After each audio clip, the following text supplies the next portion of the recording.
De nous rejoindre dans cette émission Les Grandes Gueules sur Radio Espace. Vous nous regardez également aussi à la télévision. Merci de votre fidélité. Merci à vous qui nous rejoignez sur Bamboo FM du côté de Farana. Vous nous regardez également aussi sur les réseaux sociaux grâce à Sola Média. Mesdames et messieurs, ceci dit, évidemment, plusieurs mots s'offrent à vous pour interagir sur nos différentes plateformes. Évidemment, là, vous partez sur X, le hashtag Espace GG. Sinon, le numéro reste inchangé 00224 657 39 13 13. Sinon, ça se passe également aussi chez Orange. Avec plaisir, nous allons prendre en compte vos messages dans cette émission. On se rappellera ce matin dans cette émission, on parlera histoire, on parlera politique, les faits divers, tout y est, les grandes gueules, c'est parti, jusqu'au port de midi avec vous, mon cher Jacques Léo-Alino. Bonjour. Bonjour Lamine, bonjour à tous. Mohamed Ali, bonjour Mohamed. Bonjour à tous. En fait, ce qui me fait rire, c'est un peu votre chemise ce matin. Je trouve que c'est exagéré le branding là-dessus. Voilà. C'est trop surchargé. Regardez, on a Guinée, on a 65 ans. On a que ça. 65 ans d'indépendance en plus des couleurs. Et de l'autre côté, je vois, il y a 224 qui veut dire Guinée. Et il y a Guinée aussi en Nemba. Et on a mis tout ça sur la poitrine pour que ça soit bien visible pour tout le monde. C'est ça, exact. Il y a de l'exagération. Tout comme il va y en avoir au cours de la célébration prévue le 2 octobre prochain. Je vous dis, vous allez le voir. Voilà. Ben, c'est du Mohamed Ali, tout simplement. Il va y avoir des exagérations. C'est ça. Voilà. C'est la fête. Eh ben, c'est la fête, justement. On n'a qu'un pays, Mohamed Ali. Oui, bien sûr, mais vous pensez que c'est le moment de faire la fête? Pourquoi? Vous voyez les autres pays qui sont en transition ont décidé de d'autres pays, Mohamed. Ce n'est pas le moment de faire on est en Guinée, mon cher ami. Je pense que voilà. Ce n'est pas le moment de faire de la fête. Mohamed Mara. Ce n'est pas le moment. Je confonds toujours. Bonjour. Bonjour. Bienvenue. Je m'attendais à des révélations croustillantes. Je m'attendais à des choses qui nous auraient fait pousser le cheveu ce matin. Mais de là à dire c'est la fête. La chemise et tout ça. Voilà, est-ce que c'est le moment de faire la fête? C'est une date historique. C'est ça en fait. Non. On reviendra là-dessus. Excuse-moi. Mohamed Mara, bonjour et bienvenue mon cher ami. Bonjour Lamine et bonjour à nos très très très bons compatriotes, le type de Guinéen 2.0 nouveau. Qui quand même se sont permis une prouesse hier à l'aéroport de Conakry. Les pèlerins chrétiens ont commencé à rentrer au pays, une soixantaine est rentrée hier. Bizarrement, il n'y avait aucune organisation du côté du secrétariat général des affaires religieuses, pas d'accueil pour eux. Et on a vu même des parents, d'après nos confrères de Guinée News, juste dans le carrousel, auprès des bagages pour les retirer. Mais tu sais ce qui s'est passé? Non. Beaucoup d'entre eux sont rentrés chez eux en larmes. Parce qu'on a carrément, pas simplement ouvert, mais on a éventré les valises et tout ce qu'ils avaient. Mais des vols très, très, très importants. Vous imaginez, ils s'en vont pendant des semaines. Ça fait longtemps quand même qu'on n'a pas vécu ça à l'aéroport, de Conakry et tout ça. Mais si, en fait, non, je sais pas, peut-être ça dépend des compagnies. Ça dépend des compagnies, La mine des pertes de bagages. Tu peux me croire, j'ai des amis, en fait, régulièrement ça arrive. Mais là, de cette ampleur, c'est ce qui a quand même choqué. Je vois. Voilà, plusieurs de leurs bagages complètement éventrés. Et c'est comme s'ils savaient quand même que, voilà, ça va pas traîner là-bas, donc il faut tout de suite tout prendre. Mais on ne sait pas trop ce qui s'est passé, mais les bagages volatilisés. C'est bizarre quand même. Et ça, c'est quand même une honte. Et ça ne rassure pas. C'est pourquoi je vous disais ici, avant-hier, quand on parlait de Guinéens qui rentrent ou d'investisseurs, je vous disais que votre stress commence dès l'aéroport de Conakry. Et c'est une réalité. Eux, ils l'ont appris à leur dépens. Ils s'en vont prier pendant des semaines pour le pays. Mais ils arrivent et c'est comme ça le pays les accueille. Peut-être que c'est volé, je vais dire, au départ, Mohamed. Parce que même à l'aéroport de Paris, de ça de quoi je parlais, mon cher ami. La mine, oui. Mais ça dépend aussi des compagnies. Mais quand on sait les compagnies sérieuses qui... Mais la manière dont c'est fait, c'est de manière tellement artisanale. Si tu lis l'article de Guinée News, que tu te demandes où ça se passe. Vous savez, quand même, à Paris, ils ont quand même au moins des techniques, au moins. Parfois, on vous vole, vous vous rendez même pas compte. C'est quand vous ouvrez que vous vous rendez compte qu'on a quand même ouvert vos valises. Mais quand on les évente de cette manière artisanale, ça pose quand même des problèmes, des questions. Et là, honnêtement, ces personnes ne méritaient pas ça. Voilà. Au moins, c'est dit, Mohamed Mara. Nous sommes le 28 septembre 2023, une date historique, vous le savez en tout cas, pour la Guinée. 65 ans plus tôt, les Guinéens se prononçaient donc sur le référendum initié donc par le général de Gaulle. Sékou Touré et ses hommes, sur de longues années, ont préparé donc ce jour, en dépit donc de toutes les menaces et de toutes les difficultés qui se sont donc profilées, le PDG RDA a réussi donc son pari. Un mois plus tôt, en effet, Sékou Touré annonce les couleurs avec une phrase qui restera emblématique pour les indépendances africaines. Nous préférons la pauvreté dans la liberté à la richesse dans l'esclavage. Tranche-t-il face au grand général français, il faut le dire, une tendance qui se confirmera le 28 septembre 1958, où à la majorité donc préférera l'indépendance immédiate. Quel est le cheminement de ce processus? C'est la grosse question que nous nous posons ce matin chez les GG sur Radio Espace. Sansi Kaba Diakité, directeur de l'Harmattan Guinée, il sera avec nous ce matin. Professeur Malado Sidi Baldé, historien et enseignant-chercheur à l'Université de Somphonia. Il nous rejoindra un peu plus tard dans cette émission, les GG sur Radio Espace Guinée. 28 septembre, le procès des massacres, on en parle encore ce matin dans notre émission. C'est aussi depuis 14 ans l'histoire d'une répression sanglante des Guinéens donc massés dans un stade de Conakry pour s'opposer à la candidature du capitaine Moussa Dadis Camara ont été tués par des hommes armés. Il y a juste un an que le procès donc visant à déterminer et condamner les responsables de ces massacres s'est ouvert donc à Conakry. Dans les GG ce matin, nous aborderons évidemment la date du 28 septembre avec tout ce qu'elle rêvait pour notre pays. Et tour à tour, nous aurons dans cette émission, mesdames et messieurs, Maître Zézé Kalivogui, secrétaire général du barreau de Guinée, pardon. Et ben, il nous rejoindra un peu plus tard dans cette émission, les GG sur Radio Espace Guinée. Allez-y, mon cher Roby, cette date, diversement appréciée aujourd'hui. Hein. Oui, avant que je donne la parole à Tamba pour qu'il soit plus étayé sur la date, je veux tout simplement comprendre la logique de Mohamed Ali. Ouais. Il fait la liaison entre le 28 septembre 1958 et le 28 septembre 2009. Ouais. C'est pour ça qu'il parle. Si. C'est pour ça qu'il parle de fête, de célébration. Non.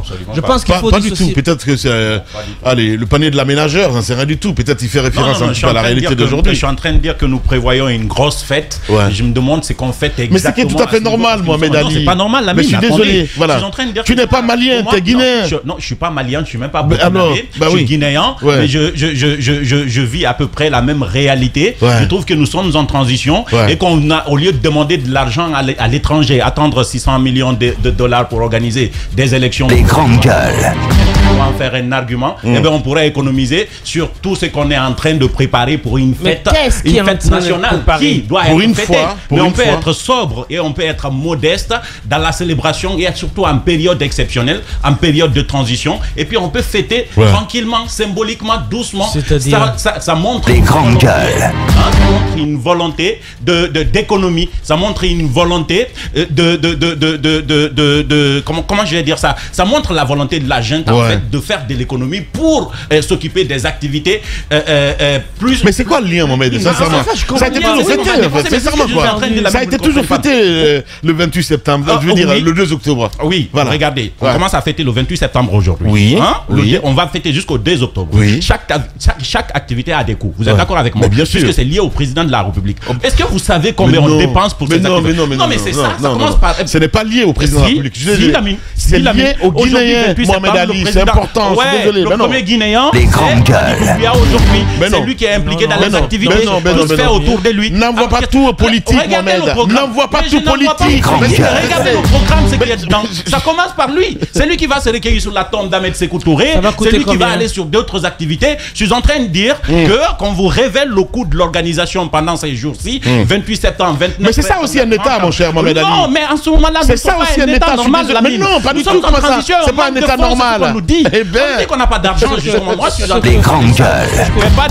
Je fais pas de liaison. J'ai terminé, Ruby. Je fais pas de liaison entre le 28 septembre pour moi qui est différent, qui concerne une partie du peuple. Donc, pour toi, qu'est-ce qu'on doit faire?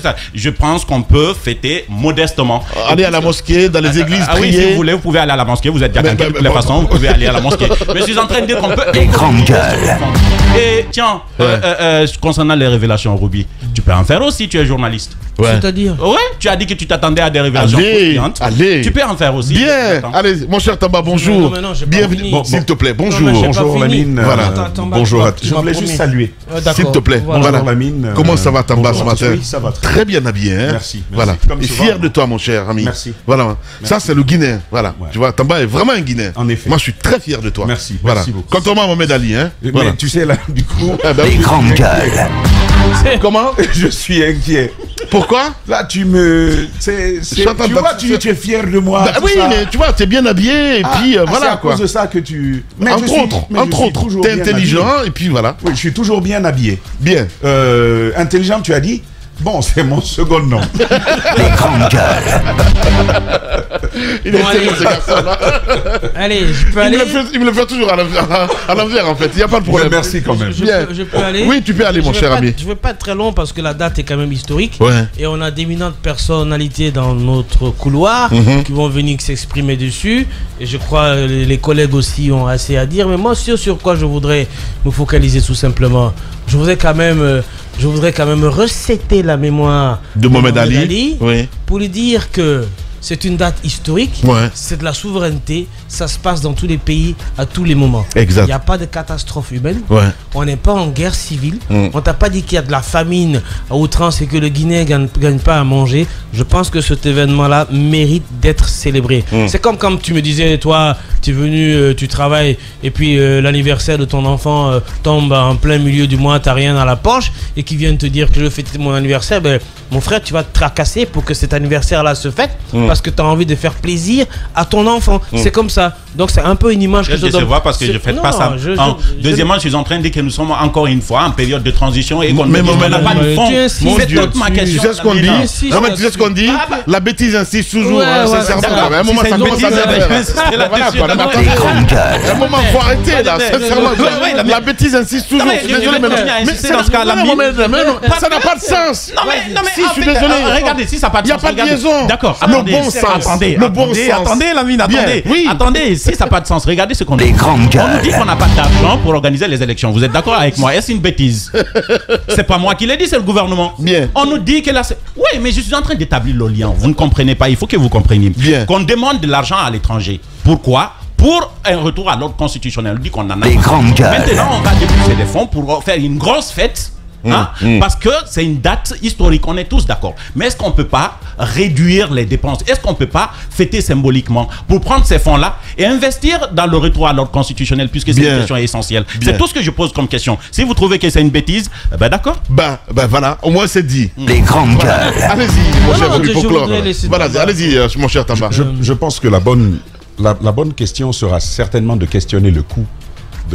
Mais c'est ce qu'il fait là. Non, mais il ne le questionne pas. Il ne questionne pas. Il ne questionne pas le coût de la célébration. Il y va de force. C'est difficile de te défendre à un moment. Moi, t'es mon poulet, mais là, c'est chaud. Moi, je vais me défendre. Moi, j'ai regardé. Et j'aime bien quand tu dis célébrer symboliquement. Il y a beaucoup de symboles dans la célébration de cette année. Je vais commencer par dire que c'est une célébration un peu grand format cette année, qu'on n'a pas l'habitude d'avoir. Parce qu'on commence le 28 septembre, les choses s'enchaînent jusqu'au 2 octobre. Le 2 octobre, date que nous connaissons si bien, date à laquelle la Guinée va officiellement accéder à son indépendance. Bien entendu, ça va commencer avec un recueillement du président de la République sur la tombe de feu Ahmed Sékou Touré, symbole. Conférence thématique auprès du ministère de l'Enseignement supérieur, symbole également. Et ça a le mérite de poser le débat et la réflexion sur les grands enjeux de cette indépendance-là. Redire cette histoire et puis partager finalement sur les perspectives après 65 années d'indépendance. C'est toujours dans un milieu universitaire. Je pense que ça, on est aisément, toi et moi, d'accord sur l'utilité toujours de la réflexion. La question, ce sera au bout, qu'est-ce qu'on fera plus tard de tous ces aspects-là. Et puis, il y a quand même une chose intéressante, Lamine, pour la postérité. Et ça, c'est ce que je loue quand même dans cette célébration-là. Il y a un livre qui va être présenté. Et c'est le livre qui porte sur les compagnons de l'indépendance. Produit par la Guinée. Donc, du point de vue de la Guinée, les compagnons de l'indépendance, dont la situation va être remise au goût du jour pour la postérité, les nouvelles générations. Je pense qu'un tel livre qui va être présenté à la faveur de ces célébrations, il ne faut pas cracher cracher sur ça. Parce que c'est souvent ce qu'on a reproché à ceux qui nous ont gouvernés. On dit, ils font rien pour partager l'histoire de la Guinée. Et la preuve, nous sommes nombreux même dans ce studio à pas connaître l'histoire de l'indépendance guinéenne. Moi, je me suis amusé un peu à lire l'ouvrage pour ne pas mettre la charrue avant les bœufs. Je me suis amusé à lire cet ouvrage, témoignage de Adja André Touré, l'épouse de Ahmed Sékou Touré. On l'abordera bien évidemment. Mais je découvrais des choses à l'intérieur. Jacques nous a fait rire ce matin lorsqu'il découvre que le costume que Sékou Touré va mettre pour prononcer le discours du 25 août, il l'a emprunté à l'oncle de son épouse. À son beau-père, quoi, disons comme ça. Les grandes gueules. C'était pas son disque, c'était pas son costume. Et ça, c'est des choses, bien entendu, il n'y a pas de grande symbolique derrière sur la célébration du 28 septembre elle-même, mais ça nous en dit largement sur la personne de Ahmed Sékou Touré. Mais pour aller plus loin, mon cher Lamine, il y aura quand même des débats citoyens autour de cela. C'est des forats qui sont prévus, donc j'ai envie de dire plusieurs forums, mais bon, plusieurs forats qui vont donc avoir lieu, et ils sont citoyens, les préoccupations, le partage du souvenir et beaucoup d'autres choses en perspective. La bonne question sera finalement, c'est quoi le coût? Parce qu'à part la synergie de tout ce que j'ai vu ici, à part la synergie des médias envisagés, il y en aura? Oui, c'est prévu. Ah, ok. Maintenant, tu m'étonnes. Mais non, je t'étonne pas. Parce que j'imagine bien qu'on vous aurait déjà contacté. Pas du tout. Et je pense que ça va Les grandes l'être. gueules. Il y a quand même une synergie prévue autour de cette célébration-là. Ils vous contacteront. Donc, pour moi, c'est la plus grosse poche de dépenses, éventuellement, sur tout ce que j'ai lu là. C'est pourquoi je dis, finalement, ça va coûter combien tout ça. Et puis... Je vais terminer. Il y a ce que tu ne dis pas dans le programme, parce qu'il y a quand même 20 activités qui sont au menu, Lamine. Et ce n'est pas que ce que Tamba a cité. Regardez par exemple, on parle de concerts géants. Vous souvenez-vous du concert de Takana, combien on disait qu'on avait dépensé? C'était au coût de milliards, il faut le dire. De l'autre côté, on parle de quoi? On parle de prestations artistiques. Je ne vois pas où est la différence d'ailleurs avec un concert, avec un concert dans ce sens. C'est pas fini. Laisse-moi finir. On parle de feux d'artifice. Oui, mais je veux dire, c'est la même activité pour les jeunes. En fait, je suis en train de... Alors, où est la différence entre le concert géant et prestations artistiques? Donc, ce qui me paraît... Je veux dire que sur les 20 activités, Tamba a cité 3 qui s'avèrent être symboliques. Il finit. Tous les restes, il y a beaucoup d'autres activités symboliques. Pourquoi déjeuner avec le discours du président. Ça, c'est traditionnel. C'est traditionnel. Mais attends, on peut le faire. On est sur le... Tu as dit c'est le symbole. Ah oui. Ça peut être traditionnel, mais c'est le symbole. Je suis d'accord. On est bien d'accord que ça, c'est du symbole. Ok. Très bien. Lorsqu'on rencontre les compagnons de l'indépendance, c'est du symbole ou pas? Lorsqu'on pose une gerbe de fleurs, c'est du symbole ou pas? Mais où est le problème? Dans notre Guinée, où on a dit qu'on célèbre mal ceux qui se sont sacrifiés pour la République. Qu'on ne reconnaît pas le mérite des anciens. Maintenant qu'on a un président qui dit qu'il va dîner, qu'il va déjeuner avec les compagnons de l'indépendance, on s'en offusque. Je vais terminer quand même par dire une chose. Personne ne s'est offusqué. La tradition du financement des élections, mon cher Mohamed Ali, tu la connais. Donnez-moi un seul exemple d'État dans la sous-région ouest-africaine qui finance tout seul ces élections. Un seul. C'est entrer dans les pratiques, c'est comme ça que ça se fait. Ça ne veut pas dire que les États ne sont pas en même de financer. Mais dans l'ordre habituel des choses, dans l'ordre traditionnel des choses, les États recourent à leurs partenaires pour financer les actes. Alpha Condé a financé tout seul ces élections. Mais lesquelles élections? Dans quel contexte? Élections. Oui, il n'y a pas de contexte. Je parle de la capacité. Et ce ne sont pas toutes les élections qui ont été financées de ce point de vue. La présidentielle et le référendum. Et donc je dis en terminant, quand tu as lu l'histoire de Ahmed Sékou Touré, les sacrifices que lui et ses compagnons ont dû essuyer, les menaces, et même les tentatives d'assassinat, les nombreuses tentatives d'assassinat qu'on a enregistrées, il y a quand même une chose qui vous revient tout de suite à l'esprit. Nous avons eu de braves hommes. On parle souvent de Sékou Touré, mais on ne parle pas assez de Saïfoulaye Diallo. Les grandes gueules. On ne parle pas assez de Barry Diawandou. On parle pas... Mais Yacine, bon, après, ça, c'est l'histoire d'après. Oui, Mohamed Ali, hein. Les balles, tu l'as voulu ce matin, hein, sincèrement. Voilà. Nous, on est armés ici, hein. Voilà. Alors, on a tellement de munitions, la mine. Oui. Et donc, quand on dit c'est trop, je veux bien savoir c'est combien ce trop-là. Première chose. Bien. La deuxième chose, Mais nous qui disons célébrons nous vivants, nous qui pleurons qu'on oublie l'histoire des gens, on a quand même l'occasion de célébrer d'une très très bonne manière l'histoire de la Guinée et de redire cette histoire. Bien. Moi je dis pour tous ces sacrifices. Bien. Parce qu'aujourd'hui, on n'aurait pas tous ces braves hommes. Hein. Ouais. Sékou Touré qui est payé par la France à un certain moment, mais qui prend cet argent, qui le reverse pour la Guinée et qui n'en garde qu'une petite portion. Aujourd'hui, vous voyez comment sa famille a vécu. Ouais, on sait bien que c'est pas quelqu'un qui... Non, au-delà de lui, il y a... Les grandes gueules. Quand tu lis tout ça, tu te dis... Tu as fait une émission dans sa maison... Permets, s'il te plaît, je vais terminer avec ça. Tu as fait une émission dans sa maison en Farana. Oui, exact. Tu as vu dans quelle étape...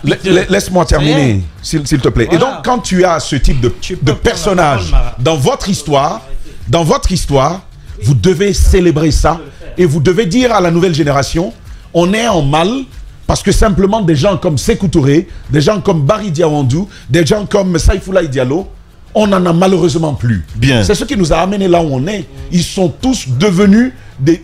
Pardon, hein, mais c'est des... Nos dirigeants aujourd'hui, ils pensent à leur poche, ils pensent à eux d'abord. Le combat sur les idéologies, on n'en a plus. Des présidents comme Sékou Touré, tu vas en avoir combien? Ouais. Je pense que la Guinée doit célébrer ses fils à la faveur de ce type de date. Bien. Et clairement, j'ai envie de dire, le concert, je veux savoir, et tout le reste, ça va nous coûter combien pour s'en plaindre? Et les élections, les partenaires les financent ailleurs, même là où on a beaucoup d'argent.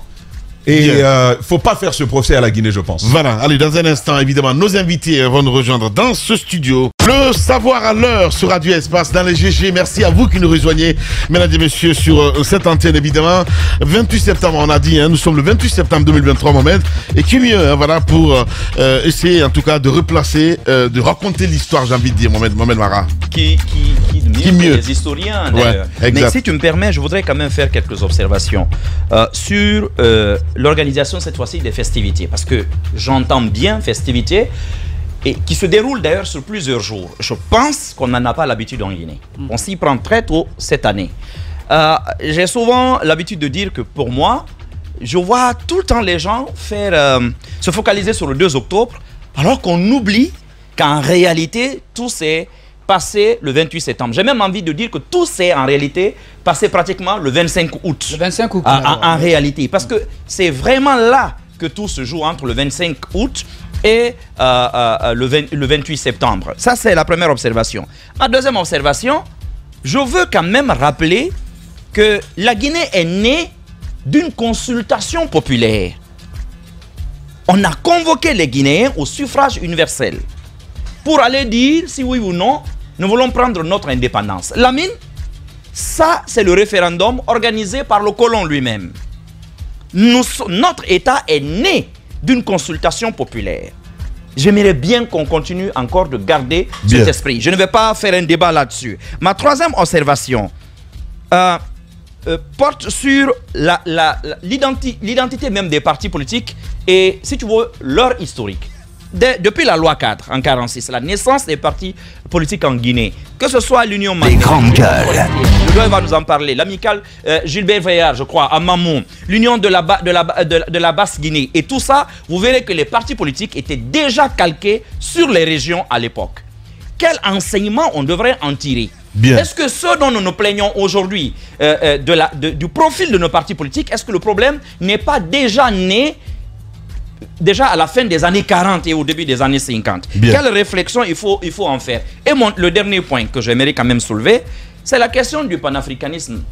Pas en tant que tel, mais de ceux-là qui portent aujourd'hui le discours du panafricanisme. Je vous ai entendu tout à l'heure parler de Sékou Touré, qui n'était pas un homme. Alors, ses opposants les plus farouches le reconnaissent, ce n'était pas un homme porté sur l'argent, sur les biens matériels. Porté vraiment sur le clinquant. Justement. Mais observez ceux-là qui nous tiennent ces discours aujourd'hui. Je me demande si ce n'est pas une pure récupération pour se faire encore plus d'argent. En tout cas, pour certains ténors sur le continent, des jeunes surtout, ce sont quand même des gars. À les entendre, tu as l'impression qu'ils veulent chasser un colon pour en prendre un autre. C'est pas très clair tout ça. C'est pas très clair, c'est pas très documenté. On a l'impression parfois que le panafricanisme rime avec haine de l'autre, haine de l'Occident. Or, ce n'était pas ça du tout, à mon avis, le message de nos pères, que sont Kwame Nkrumah, comment il s'appelle, Sékou Touré et d'autres. À mon avis, ce n'était pas ça le message. Et la manière dont ils ont vécu, Kwame Nkrumah à Conakry, par exemple, à Michael Cabral, de la manière dont ces gens-là ont vécu, on se rend compte qu'ils ont vécu pour leur peuple, mais aujourd'hui les panafricanistes souvent sont quand même des milliardaires. Hein? Évidemment, voilà. Tout ça sous fond de manipulation, j'ai envie de dire. Jacques Liwa, on est chanceux ce matin évidemment. Oui. Sansi Kaba est avec nous dans cette émission. Sansi, à qui je dis bonjour mon cher ami et bienvenue, merci de nous rejoindre dans cette émission. Bienvenue à la maison, j'ai envie de dire. Ouais, c'est ça. Bonjour. Il y a un peu de culture dans les GG aujourd'hui. Exactement. Mais il n'y aura que de ça ce matin. Justement. Elhadj Doucouré. Elhadj Doucouré qui est avec nous également. Tu vas l'aider et appuyer sur le on. Voilà. Voilà, ça c'est bon ça. Oui, bonjour. Bienvenue. Vous intimidez les gens là. Ah bon? J'ai envie de commencer avec vous. Le 28 septembre, pour nous jeunes, on voit toujours ces discours tenus par Sékou Touré devant le général de Gaulle et puis le général de Gaulle qui va réagir.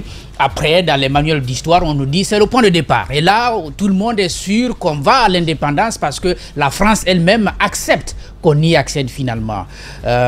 Vous, qui avez une parfaite connaissance de ces moments, qu'est-ce que ça vous rappelle? Comment vous avez vécu ces moments-là de plus près? Merci beaucoup. Le 28 septembre 1958. J'ai écouté tout de suite l'introduction et je voudrais me faire d'abord l'écho de cette introduction avant de répondre à votre question. La Guinée, telle qu'on la connaît, géographiquement, frontière, est un projet colonial. C'est parce que nous avons subi des défaites. Je prends une. Novembre 1896, à Poré-Daka.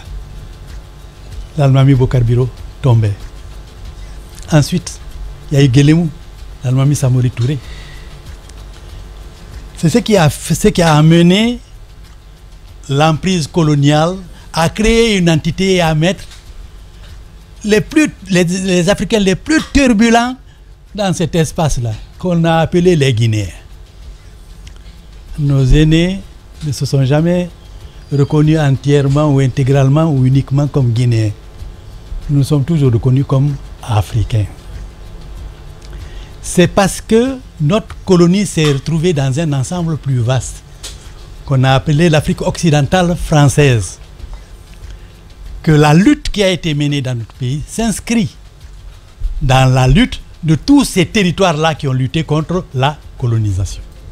Autrement dit, en 1958, lorsqu'au mois d'août, le général de Gaulle est arrivé en Guinée, ce n'était pas seulement en Guinée comme territoire, mais c'était la Guinée comme appartenant à cet ensemble qu'on appelait l'Afrique occidentale française. Les grandes gueules. Donc le 28 septembre, en disant non,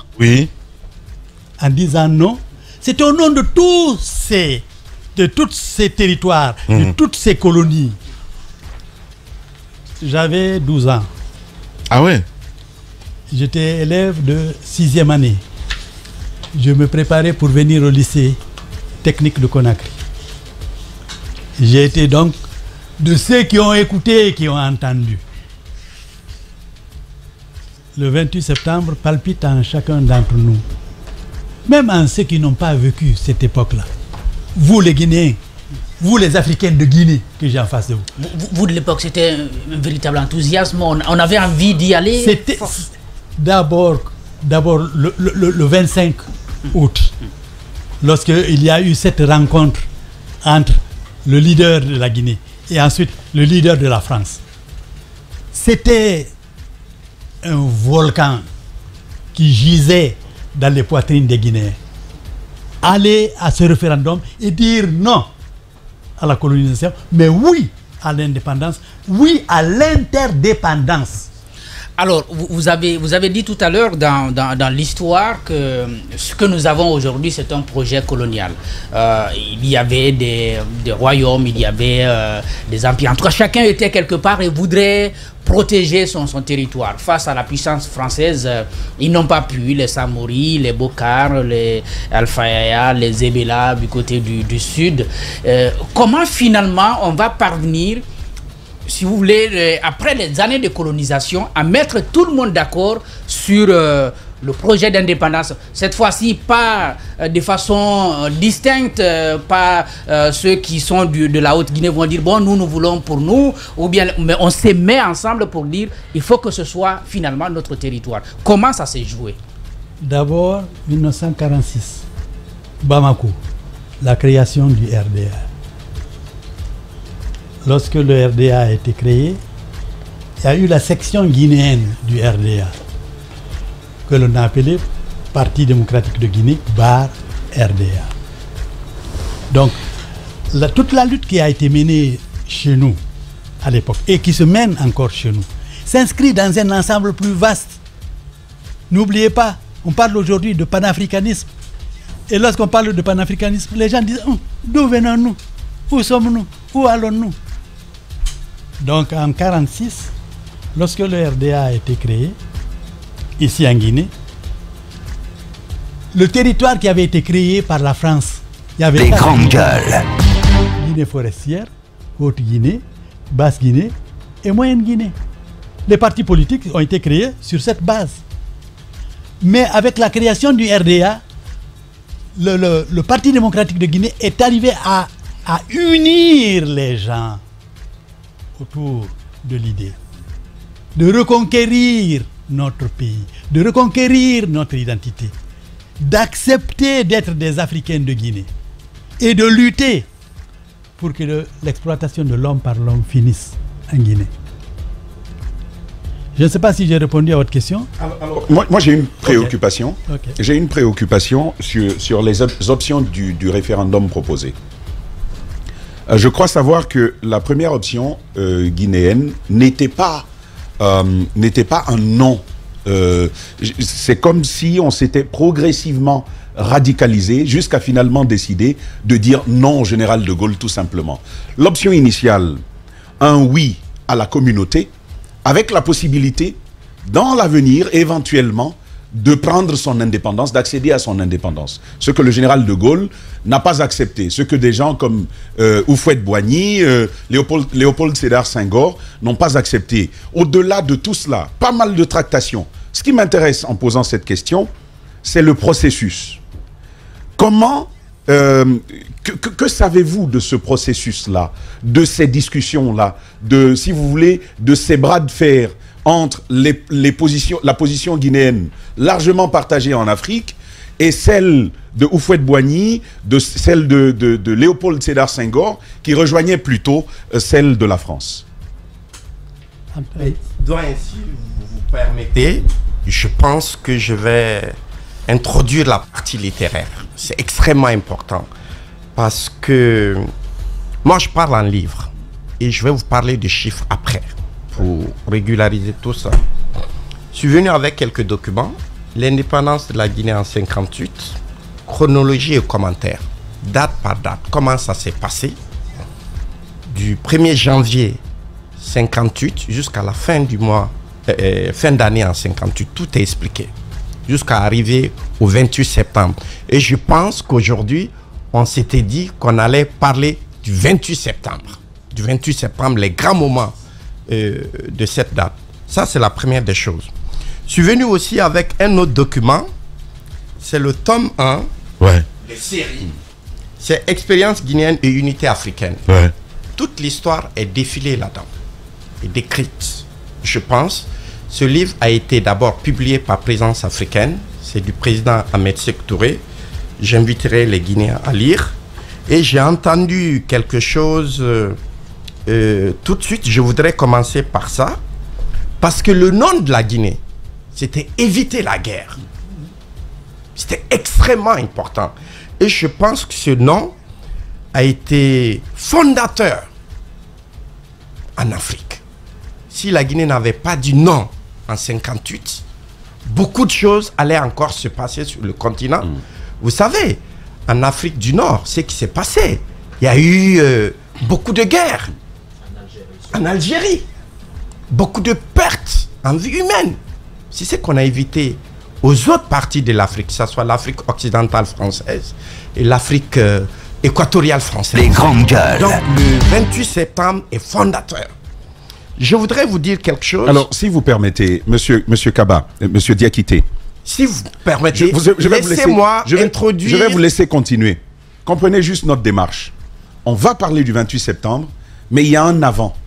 Il y a des prémices au 28 septembre que tout le monde voit, que tout le monde observe. Hier, grâce aux ouvrages, et on va revenir là-dessus, j'ai découvert que sur les 3 options, la première, que les territoires colonisés forment un grand bloc territorial avec la France. Deuxièmement, que ces territoires-là, ça c'est la deuxième option, qu'ils acceptent de rejoindre la communauté avec refus, même à l'avenir, pour eux, de proclamer, de prendre leur indépendance. Et puis troisième option, ce serait de dire, vous dites non, donc vous prenez l'indépendance de façon immédiate. J'étais un peu surpris lorsque je découvre que la position guinéenne portée par le PDG RDA n'était pas au début de dire non, nous préférons une indépendance immédiate. Ils ont plutôt mitigé la position, l'option 2. C'est-à-dire, on ne rejette pas la communauté pour éviter tout le clash qu'il y a eu après. On ne rejette pas la communauté, mais ce que nous demandons, c'est que nous ayons droit à l'avenir de prendre notre indépendance. Et puis, sur un certain nombre de segments, si vous voulez, régaliens, c'est l'économie, c'est la défense, que vous nous permettions, que nous gérions tout ça. Et alors, ce que je n'ai pas compris, et c'était ça le sens de ma question, c'est comment on fait, alors qu'on veut cette deuxième option, mais après la position française, on dit, bon, désormais, nous voulons une indépendance immédiate. Sékou Touré avait même prévenu. Le cheminement, là, il peut nous intéresser à comprendre un peu la suite à partir du 28 septembre. Je ne vais pas être long. Il y a eu beaucoup d'eau sous le pont. On a parlé d'indépendance, être indépendant, mais pas immédiatement.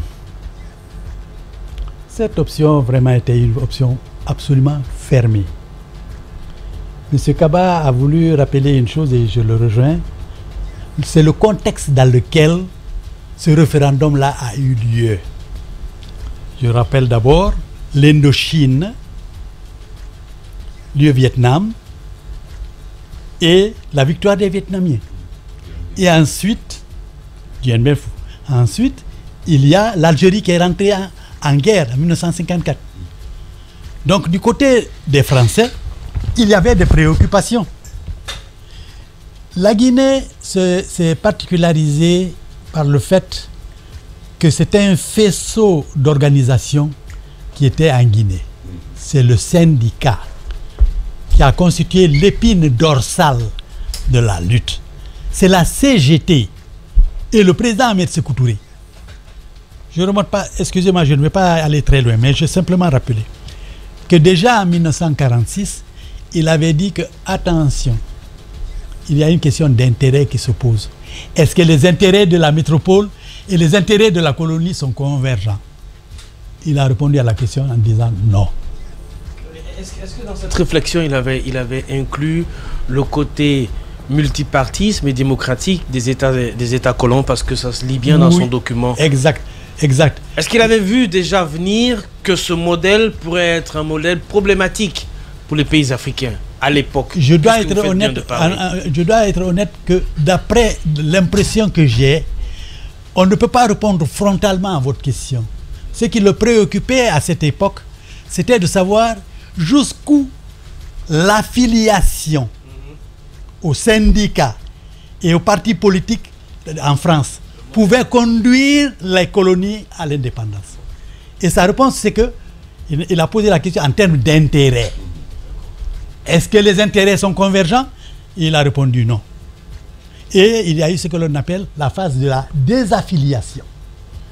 La création de la CGTA qui a conduit à la création plus tard de l'IGETAN. Et ce sont les Guinéens qui ont créé ça.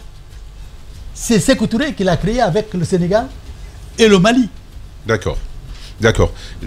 On va revenir au grand monsieur livre de la Guinée, Sansi Kaba Diakité. On vous reçoit avec beaucoup de bonheur, mais surtout avec cet ouvrage. C'est le témoignage d'une dame qui a partagé le vécu, le quotidien, toute la vie de Ahmed Sékou Touré, enfin, plus ou moins. Adja André Touré, ma vie auprès d'Ahmed Sékou Touré, c'est donc aux éditions L'Harmattan Guinée. C'est un ouvrage que vous éditez, mais qui a été rédigé, qui a été produit avec la collaboration de vous autres. Peut-être c'est un peu exagéré. D'accord. Peut-être. Ce livre, c'est le livre de Madame Hadja André Touré. C'est son livre. Elle l'a écrit avec bic et papier. À la bougie. À la bougie. C'est lorsque le livre a été écrit que beaucoup d'intellectuels ont participé à sa relecture. D'accord. Je note que le professeur Kaba des États-Unis qui est décédé, Lansine Kaba, a été un des lecteurs, quelqu'un qui a donné son point de vue, qui a donné quelques opinions. Et surtout une grande figure africaine, Amadou Moutar Mbow, qui a préfacé le livre. On a la préface. Hein. Donc, c'est un livre de Hadja André Touré qui a été vu et revu par plusieurs personnes. Mais avant tout, c'est son livre, c'est son écrit, ce sont ses papiers, pas au crayon et à la gomme, mais au bic, pour ne pas que l'on gomme. D'accord. Bien. D'accord. 2023, il paraît donc cette année. Là, on est tout béni, c'est du pain béni pour les indépendances, pour les célébrations de cette année. Ma question, c'est une question préliminaire hein, autour de cet ouvrage-là. Qu'est-ce qu'elle a voulu dire? Hadja raconte dans ce livre son vécu auprès d'un être exceptionnel qui est le président Ahmed Sékou Touré. Il a partagé avec cet homme un peu plus d'un quart de siècle de vie. Donc elle a accepté de témoigner. J'ai dit souvent lors des présentations du livre à l'Harmattan que toute histoire qui n'est pas racontée est oubliée. Et lorsqu'une histoire est oubliée, c'est comme si l'histoire n'a pas existé. Et aujourd'hui, notre pays est en danger. Parce que les gens n'acceptent pas de raconter l'histoire. Et c'est ce qui fait que les gens falsifient l'histoire de notre pays. Une histoire, ça s'assume. L'Allemagne a fait des choses terribles. Mais l'Allemagne s'est assumée. Aujourd'hui, vous avez l'histoire de ce pays dans la rue, à Berlin, un peu partout. Ils ont assumé leur histoire. La Guinée doit pouvoir assumer son histoire. Donc ce que Hadja a fait, on apprend beaucoup de choses dans ce livre. Elle part depuis... C'est son livre, hein, comme il a dit. C'est son livre à elle. Mais elle nous raconte vraiment comment elle était auprès du président, avant le mariage, pendant le mariage, comment ils ont vécu, les enfants qui sont nés dans le mariage, sa vie, les amitiés avec le président, les missions qu'elle effectuait, les anecdotes. C'est extrêmement riche ce bouquin. Je pense que ça va nous permettre de comprendre beaucoup de choses sur notre histoire.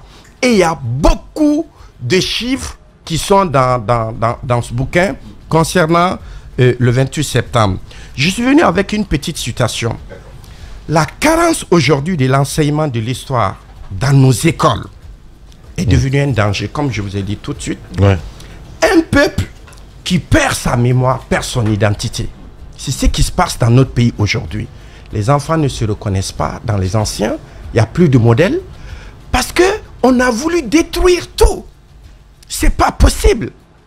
Moi, je suis très heureux que cette année, l'État guinéen, la République, ait accepté de célébrer réellement l'indépendance de la Guinée.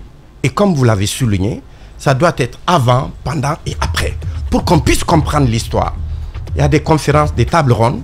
Nous allons animer une table ronde demain pour magnifier les compagnons de l'indépendance. Ils étaient à peu près de 500 et quelques. Mais aujourd'hui, les Guinéens oublient ces hommes et ces femmes qui ont donné leur sang à ce pays. Et justement, j'ai voulu venir aussi avec le nom dans les annexes, région par région, ville par ville, commune par commune. Les compagnons sont cités pour que l'histoire soit connue dans ce pays. Et demain, au cas de Belleville, nous allons mettre leur portrait pour que les Guinéens puissent vraiment reconnaître. Et c'est ce que Hadja André explique. Les coulisses du 28 septembre, les coulisses du 2 octobre, tout ce qui s'est passé pendant hein, vraiment l'exercice. Alors pour la pédagogie, pour la pédagogie de notre histoire et pour sa pérennité, parce que vous parlez d'oubli, c'est vrai que l'oubli est vraiment en train d'aller dans un creux profond. Parce que nous qui ne sommes pas très loin, quand je dis pas très loin, c'est que nous nous sentons encore plus proches de ces périodes-là, nous qui sommes nés vers les années 80, nous n'en savons qu'une bride, à part quelques lectures de la véritable histoire de notre pays. Quelle sera la lecture de la génération qui vient derrière nous, qui est complètement désintéressée de cette histoire? Pourquoi j'ai dit que nous sommes en danger? On n'enseigne pas l'histoire. On n'enseigne pas l'histoire pour réactiver. C'est ça. Oui. Il faut réformer le système éducatif. Voilà. Il faut enseigner l'histoire de la Guinée, intégrer dans les programmes. Ce qui s'est passé. Et ce qui va se passer cette année, je pense, c'est le rassemblement qui commence. Le président a bien fait de mettre une semaine pour vraiment parler de l'indépendance de la Guinée et parler de toutes les personnes qui ont contribué, que ce soit Saïfoulaye Diallo, le président Ahmed Sékou Touré, Diri Diawadou, Barry III, tous qui se sont battus dans l'unité et dans le rassemblement. Oui, vas-y. Sansi, une difficulté cependant qu'on a quand on lit l'histoire de la Guinée, moi je l'ai depuis mon enfance pratiquement. Quand je lis les bouquins, on a l'impression bizarrement que quand un Jean Suré-Canal écrit, que c'est plus scientifique que quand un professeur, Sidiki Kobele Keita, écrit. Ça, c'est l'impression vraiment qu'on nous a donné très longtemps. Parce que la plume qu'on a utilisée pendant longtemps pour raconter, surtout l'ère Sékou Touré, j'ai envie de dire pour raconter Sékou, était une plume, la plupart du temps, militante. Bien. Militante, soit en faveur de Sékou ou contre Sékou. Comment, aujourd'hui, réussir à réconcilier une histoire, j'ai envie de dire linéaire, où on peut avoir quand même une lecture, j'ai envie de dire, sortie du militantisme et beaucoup plus pragmatique, et beaucoup moins passionné. Parce que je vous rappelle par exemple, Ibrahim Babakake, professeur Sidiki Kobile Keita, vous savez, c'est le jour et la nuit quand vous les lisez. Alors comment aujourd'hui sortir de ça? Parce qu'on a l'impression aujourd'hui tout est réédité, on va rééditer, d'autres écrivent, et même nos anciens qui écrivent maintenant, qui commencent à écrire, il y a cette passion. Bien. Comment pour nous les jeunes, peut-être que la question elle sera pour le doyen après, mais comment pour nous les jeunes faire la part des choses. Voilà, ça c'est, on va revenir parce que la télévision va nous fausser compagnie, évidemment, c'est ça aussi, du côté de Paris. On reviendra, si tu le permets. Voilà, c'est déjà parti. Allez, on revient à 10h. Contrôlable dans ce studio ce matin, rien à faire, évidemment. Mon cher Tamba, tu l'as cherché et tu l'as eu, hein. Voilà, rien à faire. Mohamed Mara, allez-y. Voilà. Deux Mohamed à l'extrémité comme ça, c'est un peu bizarre. Alors, je disais avant la pause que une des difficultés que moi personnellement j'ai depuis très longtemps, c'est de pouvoir concilier parfois ce que le doyen a appelé tout à l'heure pile ou face de la même pièce. Quand je lis un Jean Suré-Canal, certes, à la disposition d'une entreprise coloniale, vous le lisez, vous avez l'impression que de par la méthode, ses écrits sont scientifiques, sont beaucoup plus scientifiques. Le professeur Kizerbo, le professeur Eleki Mbokolo, qui ont écrit également des brides quand même sur la Guinée, pareillement. Mais lorsque vous lisez nos propres plumes guinéennes, je disais qu'on a l'impression que ce sont des plumes militantes, ou peut-être encore un peu plus partisanes. Gauche-droite. Carrément. Les exemples les plus flagrants, c'est le professeur Sidiki Kobile Keita, d'ailleurs vous vous rappelez au début des années 2020, qui avait écrit à profusion. Et puis, c'est quand même l'ancien IBK également, dont un seul livre, bon, deux, parce qu'il y a mais il y en a un qui est vraiment connu, c'est Ahmed Sékou Touré, le héros et le tyran. Lui-même est déjà mitigé, même dans le titre qu'il donne.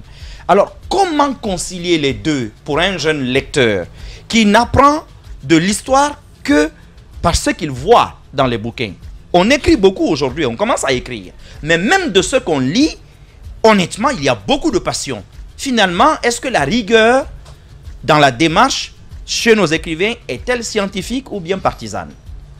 Je voudrais vous remercier pour cette question, mais je réponds juste. Sans appréciation juste du passé, il n'y a pas réellement un avenir meilleur pour ce pays. On doit pouvoir assumer notre histoire. Aujourd'hui, il y a des partisans, disons, il y a des pro ou anti-Sékou Touré. Mais l'histoire d'un pays ne se fait pas comme ça. Vous avez vu une centaine d'ouvrages que nous avons fait ressortir, rééditer pendant cette indépendance-là, pour que les uns et les autres puissent avoir de la lecture. Tout ça, c'est pour nous permettre de recueillir les informations pour pouvoir construire la véritable histoire de notre pays. Mais ça, c'est le rôle de l'État. C'est comme l'histoire du continent africain qui était mal racontée. À un moment donné, les Africains se sont mis ensemble sous l'égide de l'UNESCO pour rédiger l'histoire générale de l'Afrique. Pourquoi aujourd'hui ne pas rédiger l'histoire de la Guinée avec des gens de gauche, des gens de droite, mais la vraie histoire? Les pays ont fait des démarches. Le Rwanda, la Côte d'Ivoire, beaucoup de pays ont fait des démarches comme ça pour pouvoir écrire l'histoire objective du pays, sans passion, comme vous le dites. Mais ça, c'est le rôle de l'État. Il y a eu des tentatives. Le président Alpha Condé avait voulu mettre les historiens ensemble, Djibril Tamsir Niane et Kobele Keita, pour faire ça, mais ils ne se sont pas attendus. Mais c'est le rôle des universitaires. Comme je l'ai dit, c'est triste. Partisan en réalité. L'un est exilé, l'autre qui, quand il parle, vous sentez que c'est un héritier de Sékou Touré. Nous, en tant qu'industriels du savoir, ce qu'on fait aujourd'hui, c'est de mettre à disposition les ouvrages. Les gens, plus tard, feront le travail qu'il faut pour la véritable histoire de notre pays. Mais il faut laisser les gens s'exprimer. Il faut laisser les gens s'exprimer et je pense que c'est important. Il nous faut une lecture fine de notre histoire pour pouvoir rédiger correctement pour nos enfants, pour sauver la jeunesse guinéenne. Voilà, Sansi Kaba avec nous évidemment ce matin dans cette émission. Allez-y. Je voudrais dire deux choses. La première, lorsque l'on parle de science, quel que soit le domaine dans lequel on fait cette science, c'est d'abord l'analyse des faits, des procédures et des acteurs. Lorsque vous faites une analyse objective des faits, des procédures et des acteurs, vous ne pouvez pas prétendre que vous le faites ex nihilo, sans aucun état d'âme. Et que c'est tellement propre. Il y a toujours une dose de parti pris. Deuxièmement, je reviens sur l'enseignement de notre grand Amadou Hampâté-Bâ. Lorsque vous parlez de science, c'est que l'on est à la recherche de la vérité. Amadou a rappelé la sagesse africaine. La conception de la vérité, elle est différente chez nous. Lorsque vous suivez Amadou. Amadou a dit qu'il y a 3 vérités et 3 lunes. On a dit, 3 vérités, il n'y a qu'une seule vérité. Il dit, il y a ta vérité à toi. Les grandes gueules. C'est un tout petit versant qui ne dure que quelques minutes. Il y a la vérité des autres. C'est le 13e, 14e jour. La lune éclaire davantage. Si tu as la sagesse d'ajouter ta petite vérité à la vérité des autres, tu auras la lune pleine le 15e jour. Autrement dit, lorsque l'on parle de science et de vérité, il faut le faire avec beaucoup d'humilité. Lorsque l'on compare deux grandes figures de l'histoire des enseignants guinéens, Djibril Tamsir Niane, qui a été mon doyen de faculté, et mon doyen Kobele Keita. Encore une fois, c'est comme lorsque tu es sur le versant d'une colline. Il y a le versant vers toi et il y a le versant de l'autre côté. Et Kobele, par exemple, a travaillé sur la crête de cette montagne, en essayant de regarder de l'autre côté et en faisant ce que lui, il pense faire de ce côté-ci. Et en règle générale, donc, ça dépend de la perspective dans laquelle tu te places. Encore une fois, Mara, je crois qu'on ne peut pas dire, voici une réponse tout à fait définitive à la question ou bien l'approche ou bien l'angle sous lequel tu places cette approche.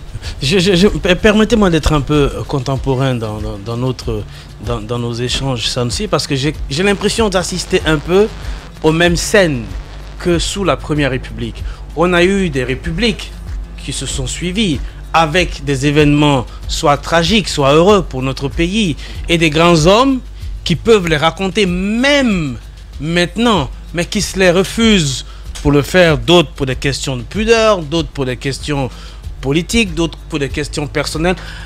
Ont-ils le droit de le faire?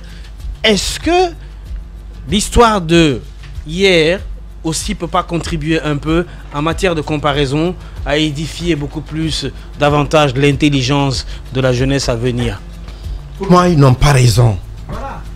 On doit pouvoir aider à faire une véritable lecture. Quand vous prenez un monsieur comme Fodé Bangoura, qui reste une véritable mémoire du régime Lansana Conté, mais qui, pour ses raisons personnelles, s'emmure. Mais il dit qu'il est en train de finir. Hein? C'est ce qu'il m'a dit, qu'il est en train de finir. Mais je suis d'accord avec vous que beaucoup refusent aujourd'hui d'écrire. Beaucoup. Jean-Marie Doré, paix à son âme, est parti avec un manuscrit. Absolument. C'est dommage. Oui. Si vous Pourquoi on ne veut pas écrire dans notre pays? Pourquoi on continue à... Je ne sais pas, je ne comprends pas. Des fois, je prends le doyen Mfali Sangaré, qui est là. Quelqu'un qui a l'histoire vraiment de ce pays, mais qui dit qu'il ne veut pas écrire. Il peut témoigner. Des gens aujourd'hui, des prête-plumes peuvent l'aider à vraiment reconstituer beaucoup de choses pour l'intérêt de cette nation. Moi, ce que j'apprécie dans la vision du CNRD pour ces festivités-là, c'est le rassemblement. Le CNRD n'a pas dit cette année qu'il faut célébrer le président Mexique Touré, qu'il faut célébrer Barry Gawadou. Il a demandé le rassemblement, qu'on puisse unir les Guinéens autour de ces grands hommes. Et je pense que c'est fondateur. Ça va nous permettre de connaître ceux qui ont vraiment travaillé pour cette nation, connaître leur histoire, pousser les jeunes à les redécouvrir. Et je pense que la Côte d'Ivoire est en train de faire un travail remarquable. Absolument. Ils sont en train de rebaptiser les rues. Bien. On va revenir, s'il vous plaît. Il faut faire la même chose. Il faut faire la même chose. Je vais revenir sur l'histoire. Oui. Avant le 28 septembre, toujours, je trouve là dans ce magnifique livre, Expérience guinéenne et Unité africaine, à la page donc 187, je vais lire ce paragraphe et vous poser la question, doyen, et puis M. Sansi aussi. Au moment où la Guinée supprime la chefferie traditionnelle, les sociétés indigènes de prévoyance pour les coopératives, les conseils de notables au profit des conseils de circonscription élus au suffrage universel et démocratisent les collectivités rurales par l'institution des conseils municipaux au niveau de chaque village dans d'autres territoires, se réclamant du même parti politique, des activités divergentes y sont menées. Vous allez me dire d'abord ce qu'on a voulu dire à travers ce paragraphe, mais j'enchaîne une autre question derrière. Parce que après, comment on appelle ça, après l'accession à l'indépendance, on a dû bâtir au niveau des districts qui étaient des pouvoirs révolutionnaires locaux à l'époque, pratiquement des PRL. Donc c'était, si vous voulez, des prolongements du PDG RDA. Est-ce que ça n'a pas été au détriment de ce que nous avions avant la colonisation, des pouvoirs traditionnels? Ma réponse se fera en 3 points. D'abord, le contexte. Le contexte dans lequel nous nous trouvions pendant la colonisation, c'est un contexte où les chefs de canton avaient été, la plupart du temps, soit des héritiers d'une descendance, ou bien des gens qui avaient été faire la guerre et qui sont revenus, qui sont l'accident, qui sont Sarsan, etc., que l'on a nommé chef de canton. Et qui, dans la plupart du temps, lorsqu'il y a eu la conférence des chefs de cercle, des commandants de cercle, si je ne me trompe, c'est entre 56 et 57, lorsqu'on a fait l'évaluation, on a trouvé que vraiment, ces gens-là, vraiment, ils n'apportent plus grand-chose. Et moi, je suis le fils d'un de ceux qui ont été nommés chef de poste. Bien. Chef de poste à l'époque. Autrement dit, à l'issue de cette conférence, on a mis tous les chefs de canton entre guillemets, on les a remerciés. Et ça a créé les conditions pour que toute personne qui devra dorénavant accomplir exercer une administration, quelle qu'elle soit, il faudrait que cette personne-là soit élue. Il ne servait plus à rien, ou alors il ne pouvait pas servir à la cause poursuivie par les compagnons de l'indépendance. Est-ce que c'était pas ça? Non, je prends le deuxième cas de figure que vous mettez devant nous. Autrement dit, ils avaient été suspectés ou bien constatés comme étant des potentats au service de l'administration coloniale. Ce qui m'amène à la question, parce que c'est le 28 septembre aujourd'hui, Sékou Touré et ses compagnons vont réussir là où le Niger ne va pas réussir. C'est tout un cheminement. Le jeune qui nous écoute ce matin va dire, mais comment on réussit à avoir un PDG aussi transversal en Guinée, avec, d'une manière générale, même s'il y a des localités où le non, le oui est venu dans une certaine proportion, mais communément, la plupart des Guinéens ont voté oui. Comment on réussit presque unanimement à mobiliser tout le monde contre, ou si vous voulez, en faveur d'une cause, dans un contexte où lui-même n'est pas particulièrement riche, il n'est pas riche du tout, il n'a pas de moyens. Ouais, c'était pas un homme à argent. Voilà, c'était pas un homme à argent. On va revenir certainement sur quelques bouts de ces témoignages-là. Ouais. Mais comment il réussit ça? Justement. Cette fédération. Alors qu'aujourd'hui, on ne réussit plus rien en Guinée. Si tu permets, par le travail, il y avait une équipe, ils avaient une vision, il y avait un projet politique pour ce pays-là. C'est pourquoi moi je dis que le rêve guinéen a existé. La Guinée a fait rêver l'Afrique et le monde avec. Ils avaient un projet, ils ont éduqué les militants, ils sont allés à l'assaut. Vous savez que Sékou Touré a été triché plusieurs fois dans les élections, avant qu'il ne soit élu député. Il y a eu beaucoup de choses par les malversations de l'administration coloniale. Donc tout ça, c'est des séries de frustrations. Peut-être que dans les ouvrages, vous allez voir. Mais ce qu'il faut retenir, c'est par le travail. Et ils ont fait un choix. Ils ont gagné. Mais la partie qui gagne doit pouvoir faire appliquer son projet. Et dans leur projet, la chefferie traditionnelle n'était pas là-dedans. Il faut qu'on soit juste avec nous-mêmes. Bien. Donc, il fallait l'enlever pour pouvoir donner la chance aux Guinéens de pouvoir faire en sorte que le suffrage universel, que les gens soient élus. Bien. C'est ça leur projet. Moi, je voudrais que ça soit clair. Je voudrais dire les chiffres quand même de 50, si vous permettez.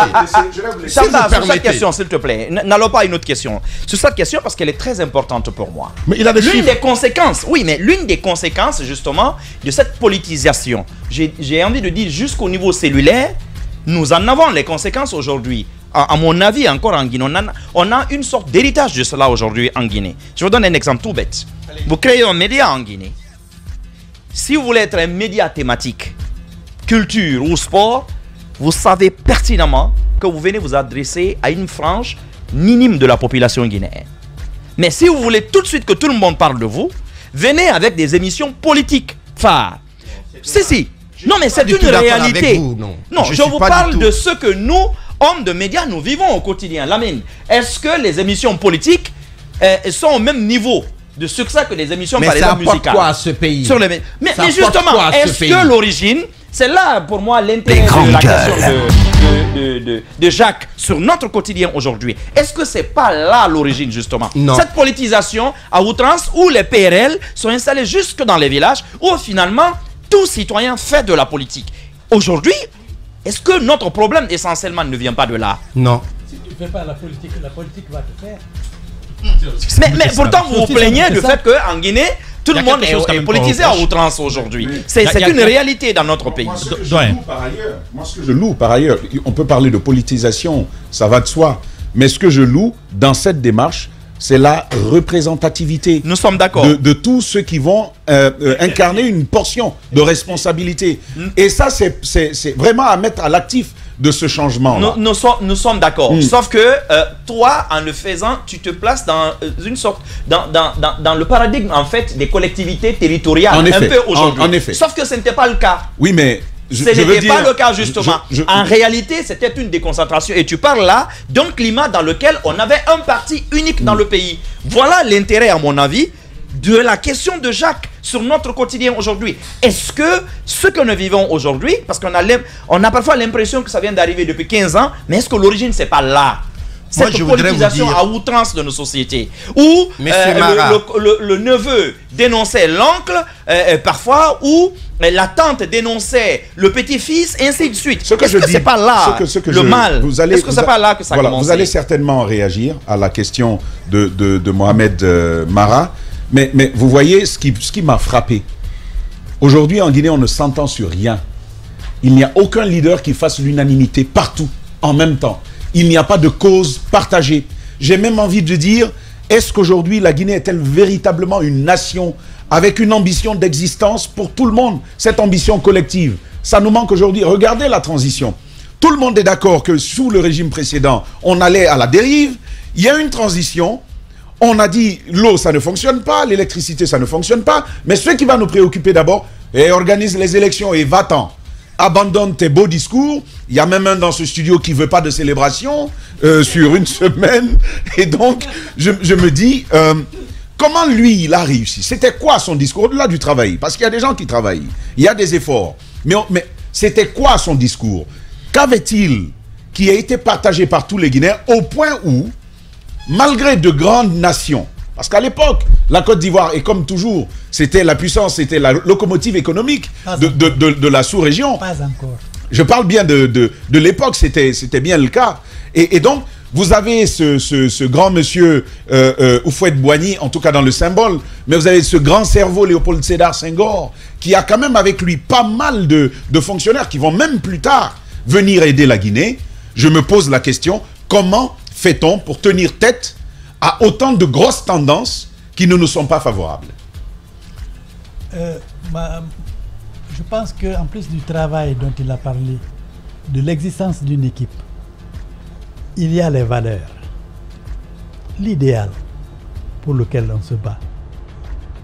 Au jour d'aujourd'hui, demain et après-demain, ce sera toujours autour de ces valeurs-là.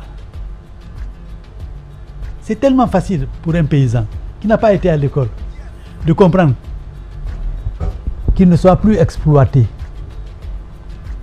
qu'il ne soit plus forcé à faire ceci ou cela. Et l'équipe, ce n'était pas seulement Conakry. Il y a quelqu'un qui a parlé de quelque chose de transversal.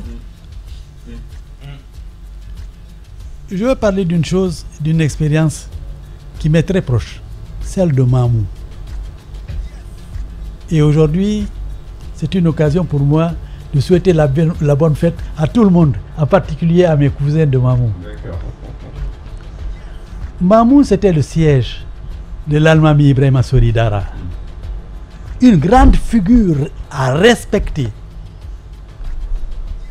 Puisque malgré tous les liens qu'il avait avec l'administration coloniale à l'époque, il a été l'un de ceux qui ont demandé à ce que l'on vote non. Et ensuite, lorsque la Guinée a été confrontée à des problèmes, qui a également soutenu la Guinée. Ce n'était pas le soutien à Paul ou Pierre, mais soutenir la Guinée. Et aujourd'hui, c'est ce sentiment d'appartenance-là à la Guinée, c'est de cela que nous souffrons. Les Guinéens, excusez-moi, les Guinéens aujourd'hui, ils se sentent, je ne sais pas moi, Basse-Guinée, Haute-Guinée, 4 régions naturelles. Nous sommes des Africains de Guinée. Mais est-ce que cela seulement suffit, le fait de le proclamer? Est-ce que cela seulement suffit? Je pars du fait qu'il y a d'autres pays qui ont traversé les mêmes histoires que nous. D'autres, les nôtres ont été internes, c'est-à-dire entre Guinéens. Les autres, pour les d'autres, ça a été complètement externe. Je veux parler du Rwanda, je veux citer l'Afrique du Sud, je veux citer même les États-Unis. À chaque fois qu'il y a un événement dramatique qui arrive, on rappelle l'histoire. Est-ce que l'histoire, finalement, on est entre deux jeux, l'oublier complètement pour ne pas dire effacer les mémoires et passer à autre chose, ou alors continuer à le relire et faire revivre les mêmes événements ou les mêmes pensées, Entre les deux, quel choix faut-il vraiment faire pour résoudre le problème? Parce que jusqu'à présent, la plaie n'est pas résolue et dans aucun de ces pays d'ailleurs. Hein. Nous sommes le seul pays où il a fallu 18 ans de lutte pour que la colonisation s'installe.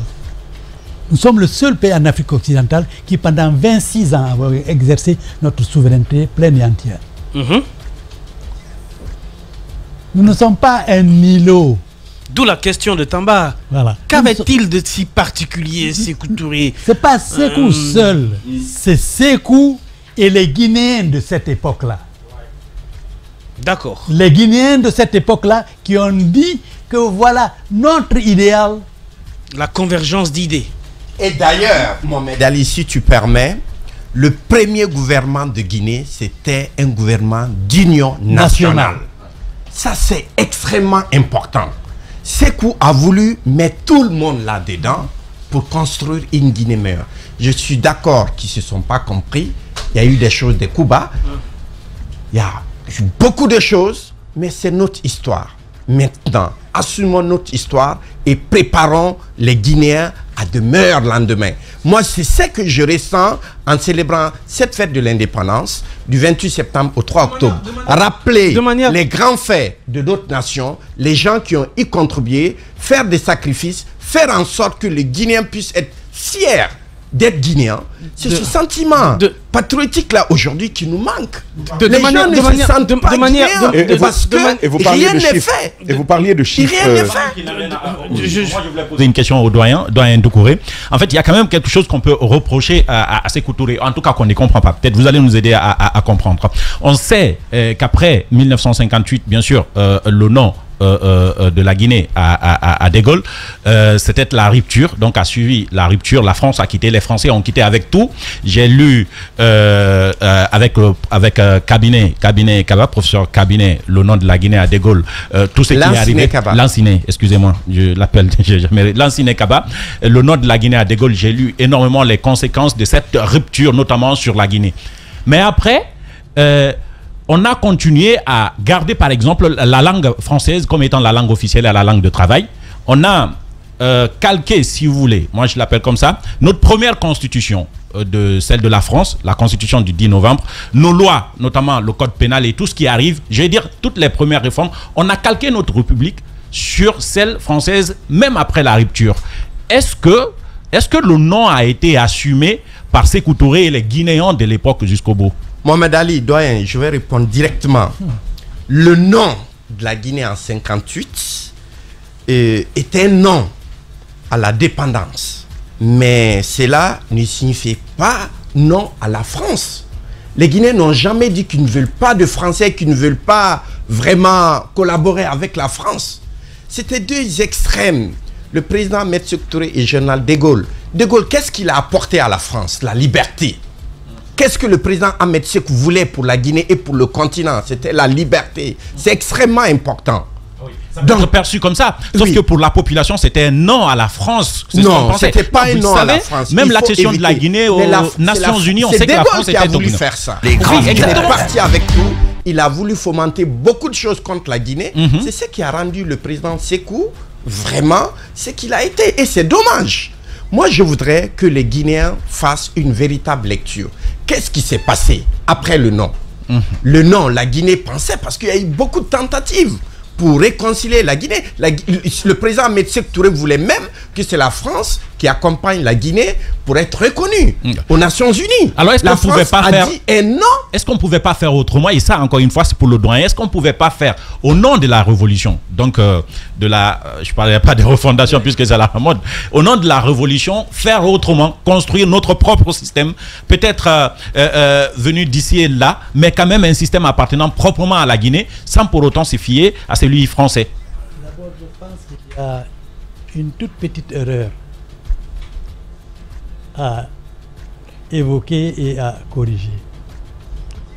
La Constitution de 1958 n'est pas à l'image de ce qui se passait en France.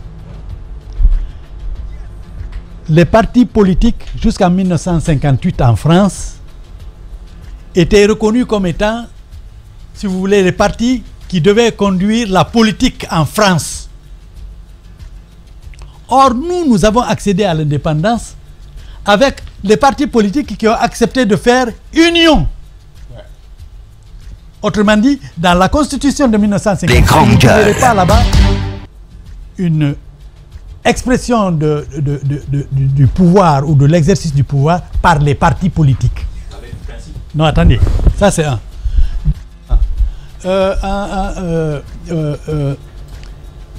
La Guinée a fait ce qu'elle a fait parce qu'elle était ce qu'elle était. Qu'est-ce qu'elle était et qu'est-ce qu'elle a fait? En 1958, l'équation a été posée pour tous les territoires de l'Afrique occidentale française. C'est de dire oui ou non. Seule la Guinée a dit non. Et relisez le discours du 25 août. Dans le discours du 25 août, le président Sékou a dit: voici les principes d'après lesquels nous voulons faire une interdépendance avec la France. 1. Désaliéner les Guinéens. 2. Désaliéner l'administration. 3. Désaliéner l'économie. Relisez. Mais la France était dans une position, et je remercie Kaba, d'avoir rappelé que ou bien vous prenez que vous êtes avec nous, ou bien vous n'êtes pas avec nous et nous considérons que vous avez fait sécession. Oui. Et c'est le lieu pour moi de rappeler que la France n'est pas l'ennemi de la Guinée. La Guinée n'est pas l'ennemi d'un pays quelconque. Et les Guinéens... Nous avions quand même une Française à la présidence de la République comme première dame. Oui. Ça aurait été quand même assez contradictoire de dire qu'on n'aime pas la France. Des grandes gueules. Oui, mais non, mais André est guinéen. Il n'a jamais eu la nationalité. Je suis d'accord. André est guinéen. Je suis d'accord. Oui. Cependant, on ne peut pas occulter qu'elle est, de par ses souches, franco-guinéennes. C'est ce que je veux dire. Et pour Sékou Touré, je ne peux quand même pas comprendre qu'on me dise qu'il était anti-français dans la mesure où, dans la maison quand même... il y avait une Française. Voilà, c'est comme actuellement d'ailleurs. Excusez-moi, c'est notre père, mais c'est une réalité. On parle de la politique française, voilà, anti-politique française. Et puis ce n'était pas le même modèle. On ne parle pas du prolétariat français. On parle de l'élite de la politique française. Ouais. En plus, bien. Alors, doyen, à ce niveau, les grandes gueules. Dans ce studio, on est très français. Est-ce que l'autre erreur, peut-être, n'a pas été, certes, de reconnaître le président feu Ahmed Sékou Touré, il a été, je pense qu'il continuera d'être ce grand homme pour l'histoire de notre pays. Mais est-ce que l'erreur aussi n'a pas été quand même de donner l'impression que toute l'histoire de l'indépendance se résume à sa personne? Est-ce que... Non, attendez. Le président n'a jamais dit... Je n'ai pas dit lui. Il n'est pas là. Voilà pourquoi je dis aujourd'hui encore. Est-ce que l'erreur n'est pas tellement de mettre l'accent sur la personne de feu camarade Ahmed Sékou Touré que... sur l'ensemble, d'ailleurs j'ai aimé ce que vous avez dit, demain vous allez exposer les portraits de tout le monde et ainsi de suite. Est-ce que toutes ces histoires méconnues finalement ne nous portent pas préjudice? Parce que qu'on le reconnaisse ou non, Sékou Touré, avec ce qu'on a fait après, est devenu un personnage clivant.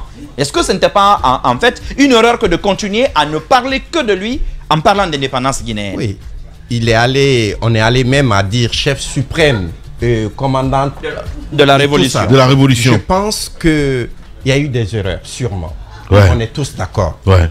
Maintenant, on a l'opportunité. Et Mohamed Ali, je m'adresse à vous. Bon, moi, vous avez dit tout de suite qu'il faut la refondation. Que ce mot est vraiment aujourd'hui fort. Les grandes gueules. On nous donne la chance de reconnaître tous les Guinéens qui ont travaillé pour repositionner notre histoire.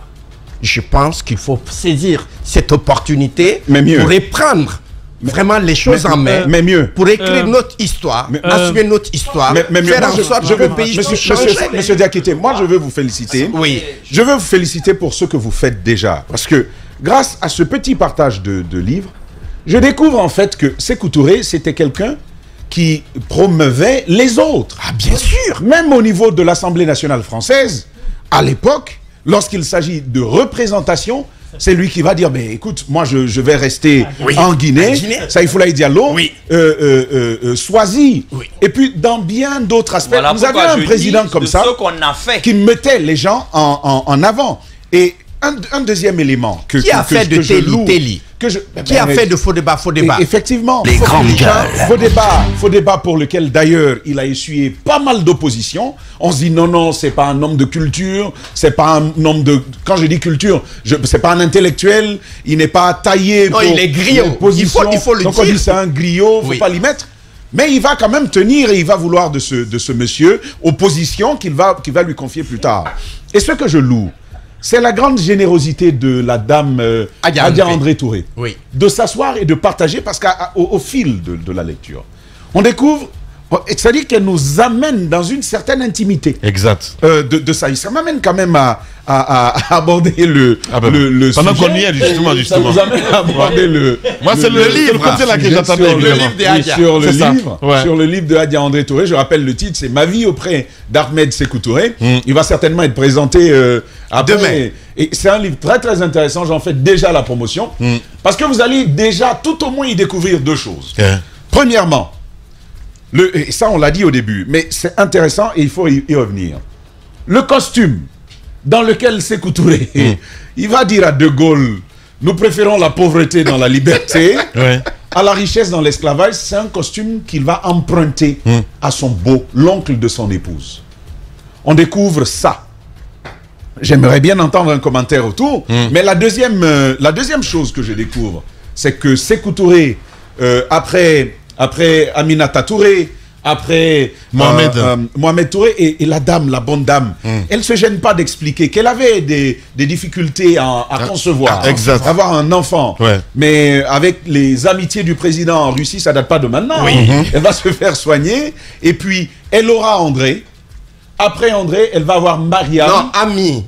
Non, Ami c'est avant. Mais ensuite, elle va avoir André. Non, elle va avoir Mohamed. Elle va avoir Mohamed. Moi, je dis Mohamed et puis... Voilà, donc, elle va avoir Mohamed et puis Mariam. Et puis, la belle histoire, c'est que Mohamed, tout petit, ne sachant pas dire Mariam, pour appeler sa petite sœur, Mariam, il va l'appeler Lalam. C'est comme ça que le troisième enfant du président Ahmed Sékou Touré va s'appeler Lalam, et elle va dire que c'est un don de Dieu. Un don de Dieu, parce que... Lalam qui n'est pas connu d'ailleurs. Il y a même jeu de mots dire reconnu, bah oui, justement. Parce qu'il y a un problème à l'aéroport, donc sur cela, on n'a pas eu. Ce qui me frappe, c'est pas ce récit que je fais, mais c'est qu'ils étudient tous ici, font l'université ici, vont à l'armée ici, le service civique, leur tuteur à l'intérieur du pays. Pour apprendre les langues du terroir. Alors, je n'en reviens pas. Je n'en reviens pas, quoi. Président de la République, mais tu vois pas son enfant ici. Même leader politique, son enfant ne va plus être ici. Mon ami, les terroristes maintenant sont... Voilà, ne te pose pas de questions. Bien, allez, on a quel enseignement on en tire? Vous qui avez certainement mieux vécu ça, quel enseignement on en tire? Je fais ce que j'ai dit. Ce que j'ai dit, c'est ce que je vais faire. Ce que j'ai dit, c'est ce que je vais faire, y compris dans ma famille. Je suis l'un des bénéficiaires. Et c'est cet investissement-là que mon ami Kaba est en train d'exploiter. J'ai fait le lycée à l'internat. J'ai fait l'université à l'internat. C'est la Guinée qui a investi en moi. J'ai fait le doctorat sur l'argent de la Guinée. Investissement. Il y a le retour d'investissement, comme vous le dites actuellement. Et ce retour d'investissement ne peut être fait que lorsque j'accepte que je suis un Africain de Guinée. Et que les problèmes qui se posent actuellement, à l'Afrique, beaucoup de ces problèmes-là, si quelqu'un achète ce livre-là et il le lit, il en prendra connaissance et conscience. Je vais dire une seule phrase et je vais m'arrêter. Dans le livre qui vous est proposé ici, Madame André Touré a dit, voici mon petit-fils.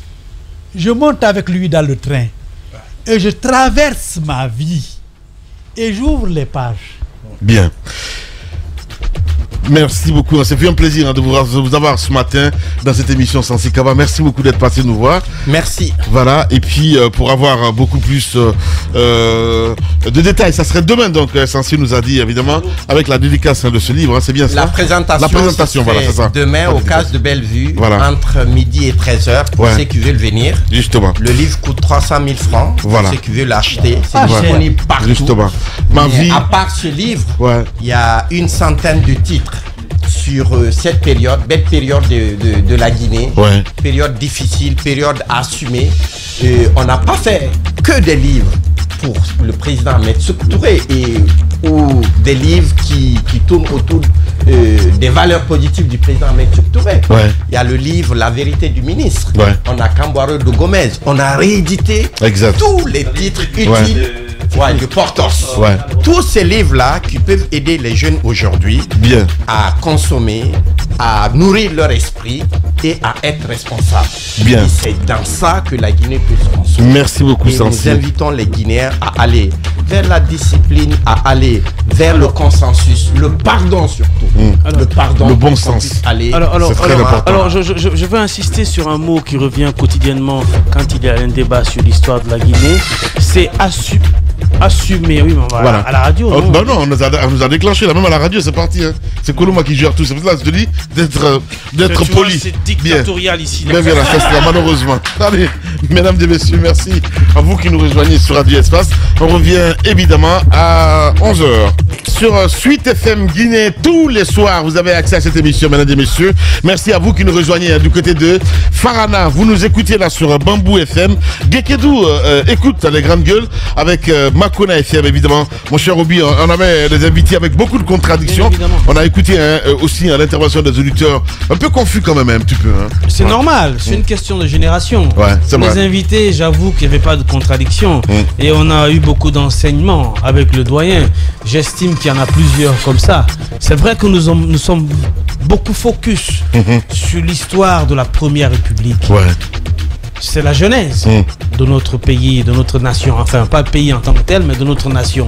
C'est tout à fait normal que les gens en parlent parce qu'il y a beaucoup de galvaudage, il y a beaucoup de vérités et de non-vérités qui n'ont pas été dites. Beaucoup de non-dits. Mais ce que moi je déplore aussi, il y a des secrets d'État aussi. Justement, ce que moi je déplore, c'est que tous ces beaux livres qu'on écrit, tous ces manuels qu'on écrit, qui sont censés nous raconter l'histoire, qui sont censés nous remémorer notre passé, etc. Parfois, quand je m'assois, honnêtement, je me dis, elles sont trop belles écrites. Ok. Tu ne crois pas? À la limite, quoi, en fait. À la limite, elles sont trop belles écrites. À la limite, on n'a qu'envie de nous présenter l'histoire positive de ceux qui ont bâti cette nation, parce qu'un homme, quoi qu'on dise, est fait d'erreurs. Évidemment. Un homme et ses actions sont faites de choses qui ne sont forcément pas pour la communauté. Alors, pour que nous soyons autour de la table, pour que cette acceptation dont on parle soit acquise et que ce soit implémenté dans notre pays, je souhaiterais qu'on ne se focalise pas que sur la belle image de l'époque de notre pays dans ces temps-là. Il y a des vérités qu'il faut dire. Il y a des choses qui ne se sont pas bien passées. Et j'aimerais bien que ça se retrouve parfois dans ces mêmes manuels. Et que au cours du parcours du livre, qu'on puisse se retrouver dans l'histoire, dans l'entièreté de l'histoire de notre pays. Sinon, quoi qu'on dise, chacun va écrire son livre selon sa passion, selon son vécu, selon sa vision et selon ce qu'il veut dire. Et c'est ça qui déteint sur nos actions politiques. Et c'est ça qui déteint sur notre vécu quotidien aujourd'hui en Guinée. Pour terminer, je voudrais aussi dire, n'oublions pas que le contemporain, tout proche, compte. C'est maintenant qu'il faut commencer à parler de ces histoires, du régime de Lansana Conté, du régime, etc. En fait, des différents régimes qui sont succédés. Pas celui qui est en cours, parce que celui en cours, nous sommes encore en train de le vivre. Mais réécrire ces histoires, ces personnes-là sont en train de dire, je n'ai pas encore encourager les gens à laisser les traces du passé s'ils les connaissent très bien. Sinon, de là à dire, je suis pas encore prêt, j'attends, j'ai pas fini. La mort ne prévient jamais. Exactement. Je suis d'accord avec toi. Ne prévient jamais. Voilà, quel enseignement tirer Mohamed Ali de cette intervention. Et Lamine, pour terminer, il y a un homme sur lequel je voudrais bien insister. on va me dire, oui, c'est un religieux, c'est vrai. Tous ces bouquins qu'il est en train d'écrire aujourd'hui, c'est très focus sur la foi, sur la religion, sur l'abnégation de la chrétienté. Mais il connaît beaucoup de l'histoire politique de notre pays. Je parle de mon homonyme, le cardinal. Oui. Pourquoi n'écrit-il pas là-dessus? Si, il a sorti des bouquins quand même. Essentiellement. Attention, Roby. Tu vois, c'est ça son problème en fait. Il peut jamais démarrer sans aller se casser la figure. Voilà. Allez-y, Mohamed Ali, s'il te plaît. Allez-y. Je t'aime bien, mon petit Roby. Mais non, quand même. Vous ne comprenez pas ce que je dis. Mais si, je comprends très bien ce que tu dis. Non, Dieu ou rien sur la Guinée. Je suis d'accord avec toi, mais à mon avis, sa connaissance de l'histoire du pays, sa connaissance du vécu. Mais c'est ça en fait le problème. C'est que l'angle que tu veux, l'angle que tu... Roby, il n'a pas... Oui, je l'ai. J'ai été l'un des premiers à les avoir, mais je trouve que c'est insuffisant par rapport à tout ce qui se fait. Bien, allez, bien. Merci. J'ai bien commencé... Attends, ton coup de poing là, faut le faire. J'ai bien commencé par dire qu'il est focus sur ce qui lui revient de droit, l'ecclésiastique. On est d'accord avec ça. Mais pour moi, l'ecclésiastique. Tu as déjà oublié. Demande à Jacques de te parler sous. Tu vas sentir du kissi dedans. Donc, ce que je veux dire, c'est qu'il en sait trop. Termine bien toi aussi. C'est ce que je suis en train de faire. Sauf que voilà. C'est toujours là. Allez, on revient. TV. Voilà, Mohamed Ali, on a suivi le doyen et Sansi qui est avec nous. Exactement. Alors, ce que je vais dire, c'est peut-être, c'est malheureusement la réalité. Quand j'ai vu, par exemple, le président à la tribune des Nations Unies, dans son accoutrement qui représentait la Guinée à travers Kendeli, forêt sacrée et puis tout, les gens l'ont interprété comme étant une diversité de la Guinée, ce qui n'était pas faux, c'était vrai. Sauf qu'il y a toujours l'autre interprétation et je l'avais évoqué. J'ai dit c'est aussi la division de la Guinée. Parce que chacun ne regarde que ce qui le concerne. La composition de la Guinée, pas la division de la Guinée. La division de la Guinée, c'est la composition, Mohamed. Oui, mais c'est la division de la Guinée. C'est pas je dis, c'est la réalité. Je respecte.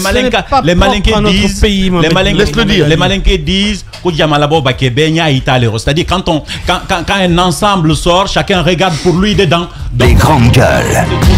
Celui de la Haute-Guinée va regarder la Haute-Guinée. Est-ce que c'est bien pointé? Est-ce que c'est beau? Mais c'est la composition de la Guinée, Mohamed Ali. Pour moi, je parle de la division parce qu'à partir de là, on n'a pas un symbole unique en réalité. Mohamed Ali, tu sais ce qui m'a amusé? Les forestiers, ils ont vu ça au milieu du cœur. De la poitrine. Ils ont dit c'est nous, ils préfèrent. Exactement. Vous voyez, on regarde vous voyez, vois-tu tout le sens de ma question à Tamba? Moi, j'avais entendu ce discours. Tu as vu que j'ai refusé. Après, j'ai dit à Tamba n'a pas voulu. Tu veux me dire pourquoi il a mis la Guinée forestière entre son estomac et son cœur? Les gens regardent sur l'épaule au niveau des galons, on dit c'est pas bien visible, c'est le forêt sacré qu'on voit très bien ici, donc ils ne nous préfèrent pas. Vous avez vu des interprétations, pourquoi? Parce qu'on n'a pas de ces mots. En fait, c'est la même chose dans l'histoire de la Guinée. Et c'est particulièrement difficile pour des enfants issus de la mixité, ceux qui ont leur père Peul, maman Malinké ou oncle. Vous voyez, parce que à chaque fois que vous lisez une histoire, eh ben, vous vous demandez si c'est vraiment l'histoire de la Guinée. Ouais. Je connais des amis qui se sont dit, franchement, je n'ai plus envie d'apprendre l'histoire de la Guinée en fait. Parce que c'est teinté de haine par livre en réalité. Vous écoutez, vous lisez un tel livre, vous vous rendez compte, exactement, vous ne savez pas, puisque c'est pas enseigné dans les écoles, il n'y a pas une histoire unique. Ça me rappelle ce livre, Jacques, des journalistes de RFI qu'ils ont publié en 2017 à l'occasion de la mémoire collective. Mémoire collective, l'histoire des violences politiques en Guinée. Vous avez vu tout ce que ça a créé comme tollé à l'époque, la division et surtout les prises de position des anti et pro-Sékou Touré à l'époque. Ça expliquait exactement la réalité de la Guinée. Et c'est cette difficulté que nous avons aujourd'hui. Les grandes gueules. Le travail ne devrait pas commencer à célébrer de façon grandiose comme on prétend le faire aujourd'hui cette indépendance. C'était justement, oui, je vais gâter parce que c'est ma les grandes gueules. On aurait pu faire le travail. Oui. Non pas l'héritage, jamais. Qu'est-ce qu'on fait un peu tard? C'est ça en fait. Ne résumez pas notre indépendance à monsieur. Tombez sur moi comme des nuées de sauterelles. Je ne cracherai pas ce que je ne laisserai pas ce que je vais dire. Ce que je suis en train de dire, c'est qu'on célèbre quelque chose qu'on a déjà réalisé. Je me dis que le travail devrait se faire en amont. Ce n'est pas réalisé.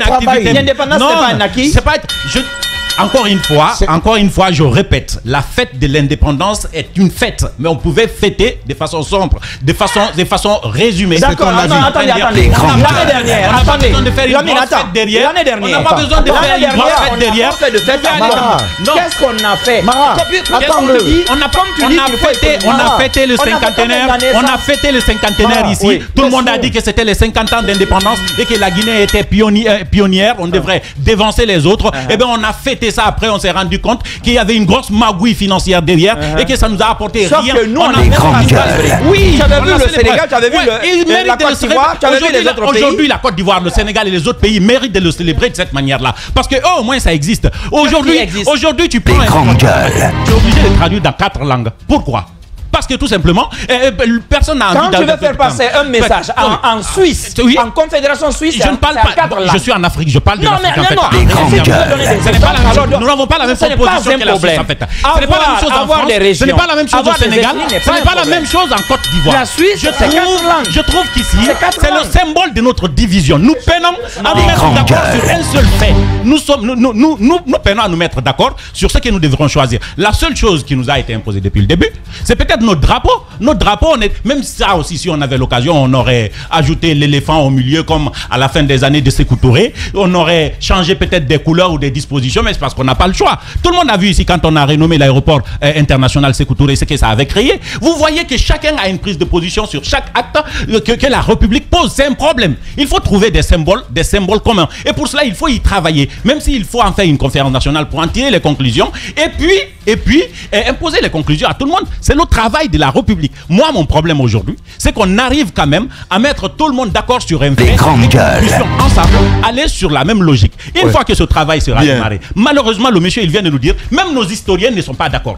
Parce qu'ils n'ont pas été d'accord, ils n'ont pas écrit l'histoire de la Guinée, au moins pour les héritiers, pour la génération qui arrive. C'est assez grave, je trouve. Parce que ces historiens-là, c'est eux qui sont censés nous apprendre l'histoire de la Guinée. C'est pas nous les jeunes. Moi, je connais malheureusement pas l'histoire de la Guinée. Et comme je l'ai dit, beaucoup de n'ont même pas envie de le savoir. Tu ne crois plus à l'histoire de la Guinée. On vous dit Djibril Tamsenyan et Kobele. Il fait la confidence. Je fais pas la confidence. Toi-même, tu as dit, il faut me laisser finir. Après, tu vas comprendre. Toi-même, tu as dit ça, Isma. Je vais encore aller. Encore une fois. Beaucoup de ma génération aujourd'hui n'ont même pas envie de savoir l'histoire de la Guinée parce que la façon dont c'est écrit. Tu vas pas parler au nom de ta génération quand même. Oui, pardon. Il faut pas parler au nom de ta génération. Non, Lamine, c'est bon. Je connais beaucoup de ma génération, Lamine. C'est une réalité. Mais pourquoi vous voulez pas l'entendre? Les gens n'ont pas envie de savoir parce que déjà les historiens qui ont écrit, les historiens qui ont écrit l'histoire de la Guinée à travers les documents, et bien quand vous les lisez, vous sentez plus de haine que d'informations qui pourraient vous être utiles. Pourquoi on ne l'enseigne pas dans les écoles, par exemple? Pourquoi, par exemple, ces deux professeurs ne se sont pas mis ensemble pour écrire l'histoire générale de la Guinée? Pourquoi Alpha Condé n'a pas pu réunir les historiens de la Guinée? Tous les historiens de la Guinée n'ont pas pu être d'accord sur ce qu'on doit écrire sur la Guinée. Pourquoi? C'est pas assez grave, ça? Moi, j'ai pas envie d'écouter une histoire racontée par une partie. Pas du tout. Si c'est ça l'histoire de la Guinée, eh bien, qu'on me l'apprenne jamais. Bien. Depuis sa création en 2009, l'émission est devenue un classique d'espace, accompagnant et fracassant tous les records d'audimat. Elle a attiré plus de 8 millions d'auditeurs chaque jour, en live ou en replay. Les GG ou le talk show qui déshabille les fakes. Les grandes gueules. Tout sur les dessous de l'actu. Ici, l'actu rime avec liberté de ton sur Radio Espace. Oui, ça change chez les GG, évidemment, avec Mohamedeli Chaud désormais. Allez-y, Jacques Liwa. D'abord, moi, je voudrais commencer par le 28 septembre et puis dire que ceux qui ont bataillé pour qu'on accède à l'indépendance ont eu raison. Et il faut leur rendre hommage. Maintenant, ce qui s'est passé par la suite, et même en ce moment-là, il y a eu peut-être des erreurs. Notamment le débat qu'on a soulevé ici sur les chefferies traditionnelles. Eux, ils avaient leur raison. C'était d'avoir tout le monde autour de l'idéal qui était poursuivi, l'indépendance. Mais je crois, avec le recul, on peut bien dire que la suppression des chefferies traditionnelles, c'est un problème pour notre pays. Parce que les pays qui nous entourent en ont. Et les autres, je crois, s'ils ne se sont pas appuyés sur ça, au moins ils les ont laissés faire. Aujourd'hui, ce sont vraiment des chefferies, des chefs en tout cas qui sont très écoutés. C'est l'exemple du Burkina Faso où le Moronaba peut dire allez-y à droite, politiques et puis acteurs de la société civile partent à droite. N'oubliez pas aussi le contexte. C'est que certains des acteurs politiques majeurs de l'époque étaient enfants justement de notables, donc de ces chefs traditionnels. Donc Sékou Touré, il ne l'a pas fait pour rien, c'était pour des raisons politiques. C'est ce que j'ai dit, ils avaient leurs raisons, mais ils auraient peut-être pu bien analyser, trouver la meilleure formule pour que la chefferie traditionnelle d'un certain niveau soit conservée. Maintenant, tout ceci a été quand même bénéfique parce qu'on est arrivé à proclamer l'indépendance et ça a donné la force à la Guinée non seulement d'exister en tant qu'État, mais d'aider les autres à accéder à l'indépendance. On ne cesse de le rappeler. Quand vous sortez souvent de la Guinée, il y a certains Africains qui vous parlent mieux de cette Guinée-là de 1958 que nous-mêmes. Parce qu'ils savent ce que Sékou Touré et ses hommes ont été pour leur pays, pour l'Afrique tout entière. Et même au-delà, parce que même pour la Palestine, la Guinée a été assez présente. Maintenant, je crois le débat aujourd'hui, c'est ce qu'on fait pour nous rassembler autour de cette histoire. C'est bien beau de taper sur les présidents, c'est bien beau de taper sur les historiens et de taper sur les intellectuels. Mais est-ce que nous-mêmes, nous sommes prêts à accepter ce que les autres écrivent? Parce que c'est bien cela. Moi, j'ai pris le temps, j'accepte de lire tout le monde. Je lis ceux qui écrivent sur le Cambouaro, qui n'écrivent que sur ça. Je lis aussi ceux qui écrivent sur la démarche qui a été suivi pour arriver à l'indépendance, mais également comment on a géré pendant la Première République. Vous avez la possibilité de vous faire votre propre opinion que d'autres ne peuvent pas partager, mais c'est l'effort. C'est ce qui fait la diversité aussi, je suis désolé. C'est ce qui fait la diversité, mais en même temps, il faut que chacun fasse l'effort personnel. Parce que vous pouvez par exemple être convaincu d'une chose, et qu'au cours de votre lecture, vous vous rendez compte que ce à quoi vous croyez n'est pas ça. Mais lorsque vous découvriez ça, ayez le courage de dire je me suis trompé, ou bien on m'a trompé dans mon enfance. Ou quand on ne sait pas, le mieux c'est de se taire, c'est plus intelligent. Ça aussi c'est quelque chose de mieux à faire. Mais quand on dit bon, moi je ne lis pas tel, ou bien je lis mais je n'accepte pas ce qu'il dit. Il le dit parce qu'il est partisan, ou bien il le dit parce que je sais pas moi, il est instrumentalisé. Bon, si vous êtes dans ça, jamais vous n'allez sortir de votre carcan. Et c'est ce qui fait aujourd'hui que ce soit ceux qui sont des pédégistes, donc qui sont des Sékou Touréistes, ou ceux qui sont qui se présentent en victime, c'est le problème qu'ils ont. Pour dire. C'est le problème qu'ils ont. Ils ont du mal à sortir, n'est-ce pas, de leur milieu et de voir la vérité qui est dite de l'autre. Et c'est qui est compréhensible aussi. Et comme ça, c'est un peu difficile. Même si vous réunissez tous les historiens guinéens, il y en a, je crois, au cours de à partir d'aujourd'hui même, il y a des panels qui seront animés par Téluel, par Bano, par Gilbert Ifé, qui sont des grands intellectuels de notre pays. Mais quand ils disent des choses, selon notre camp, on se dit, ça là par exemple, c'est pas vrai. Ou bien ça là par exemple, c'est instrumentalisé. C'est parce que les gens, ils ont été proches de Sékou. Ou bien c'est parce qu'ils ont été, si vous voulez, contre Sékou. Les grandes gueules. Bien. Je pense à Dr Bano d'ailleurs ce matin, évidemment, forcément à l'écoute de la radio. Il fait un bon travail intellectuel. J'ai pas dit le contraire. Comme les deux autres, Téluel et Gilbert, qui font en tout cas d'excellentes choses, d'excellentes recherches dans leur domaine. Bien. Mais sommes-nous prêts vraiment? C'est la grosse question, évidemment. Et à accepter, c'est là la question. C'est là la question. Jacques Lewa, Lino. Allez-y, mon cher Tamba. Voilà. C'est bon, l'eau est calme. Les grandes gueules. Alors, il y a quand même une chose qu'il faut voir. Même dans un couple, les conjoints ont droit à des opinions. Ah ouais, l'histoire incroyable de Tamba. Il n'y a pas d'histoire. Ah, ok. Mais je dis, les conjoints ont droit à des opinions.